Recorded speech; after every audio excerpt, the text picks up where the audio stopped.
ANC Youth League Elective Conference resumes this morning in Johannesburg after delays throughout the day yesterday. Now, the conference is being held for the first time in 8 years after a long hiatus. Colin Malachi is the frontrunner for the league's top job after meeting the threshold to compete. Other candidates will have to be nominated from the floor. In fact, I spoke to one of them earlier in the week, Nkosi Khumalo. eNCA's Pule Letshwiti-Jones is following that story for us. He joins us live right now. What's the latest as we head into the weekend proceedings, Pule? Well, what we can tell you, Will, is that yesterday the conference could not begin due to some of the delays that incurred from collecting of tags to registration process. But also, what we now understand is that the ANC Youth League's NYTT, which is of course the task team, still has to sit where their audit report, which looks into the delegates who can participate and other internal controls, has to be accepted, because we do understand that on Thursday evening it was rejected.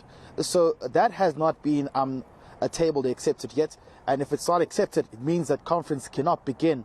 But also, most importantly, just yesterday in the evening, around 9 p.m., when some of the ANC officials, NEC members, held the media briefing, we were told that the Western Cape and the KZN branch delegates were yet to register as well.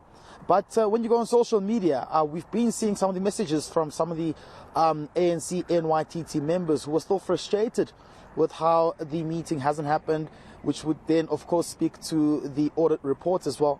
But secondly, there's that issue around what many have said is interference from the mother body.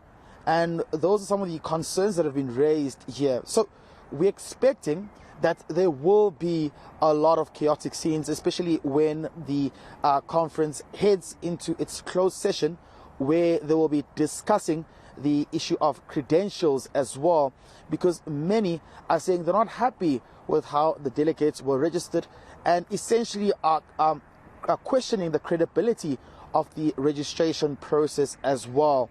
But I just want us to take a listen just to what the NEC member Mzwandile Masina had to say yesterday regarding that issue of interference, denying it, saying that there isn't any interference from the mother body.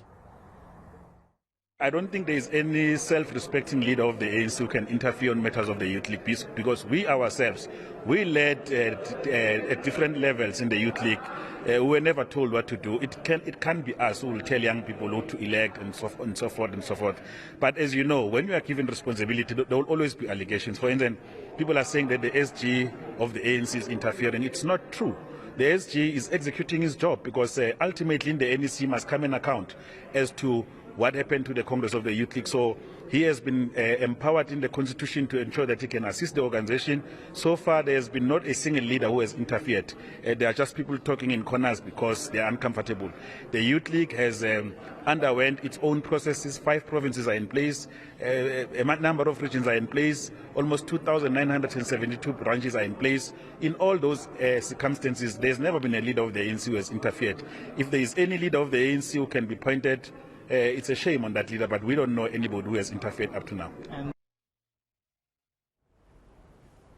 And Pule Letshwiti-Jones, I imagine you would have posed to Ntate Masina that obviously Fikile Mbalula has been very vocal in the last few days, going in as far as Twitter to voice his opinion and who he thinks should ascend to the seat. And of course, his opinion and interference, if you will, comes from someone who has risen through the ranks of the ANC Youth League himself in the last 10 or so years, right? Yeah, definitely. And this is one of the reasons why you have now a delegates who are quite frustrated. In fact, yesterday, some of the branch delegates from the Eastern Cape region, particularly from the Chris Hani region, stormed into the registration center at Omonde, and this also delayed the registration process as well further. So we were told that conference is expected to start at 10 a.m. this morning. However, we're here outside, and it doesn't seem as though that will happen, because when I was chatting to some of the delegates, some of them were actually going home from around 3 a.m. Just again trying to fix the issue of the registration process as well. So we will be expected to see what time it will begin. We were told yesterday it will start at 10 a.m. Of course, initially the ANC had said that the conference will begin at around 10 p.m. yesterday, but that was not the case. So we will see if this conference will continue to incur further delays as well. But they are, of course, running out of time to elect that leadership and to essentially adopt that report, which will then allow the conference to continue. The ANC, of course, saying that they are ready, that they followed all due process, but we're still waiting to see if whether this program will kickstart and if it will start on time.